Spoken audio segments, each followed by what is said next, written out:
The Swan exercise is done on many of the Pilates apparatus: the mat, reformer, cadillac, wunda chair, ladder barrel, and the spine corrector. Each place you do the Swan, it offers your body a different kind of support and challenge. Let's go through this exercise on the spine corrector slowly and learn how it will inform your body. But before we fully dive into this video, I want to say that I understand that finding the motivation to work out at home on your own can be challenging. That's why I'm excited to offer a membership plan designed to help you stay accountable and inspired. As a member, you'll enjoy live online community meetups, weekly curated workout plans, and personal feedback from me directly on your phone, whenever you need it. Click below in the description to join the Contrology Hub today and pick your zone. Experience movement and mindfulness for the modern lifestyle. Let's get started. If you're doing the Swan on the mat, you have so much support underneath you because your legs stay on the mat.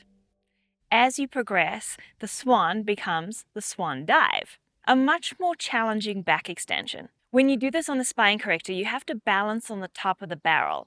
It's not even a flat surface, so it really requires you to find the work in your center and the two-way stretch, lengthening out the top of your head and out your legs behind you.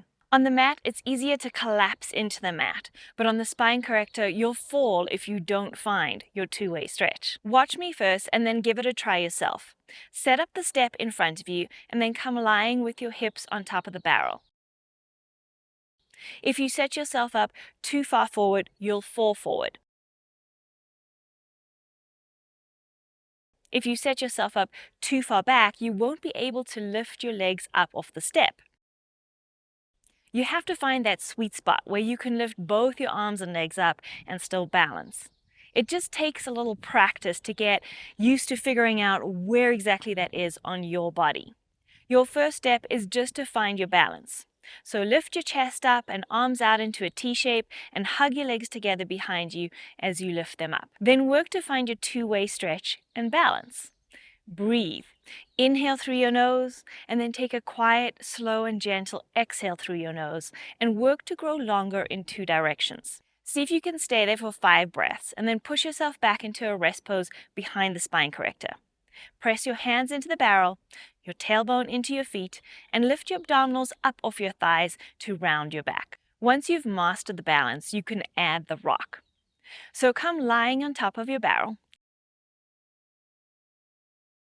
Lift your chest, arms, and legs up, and then lift your chest a little higher, and then your legs a little higher, and then your chest higher, and then your legs higher, and keep gently rocking. Never think of lowering any part of your body.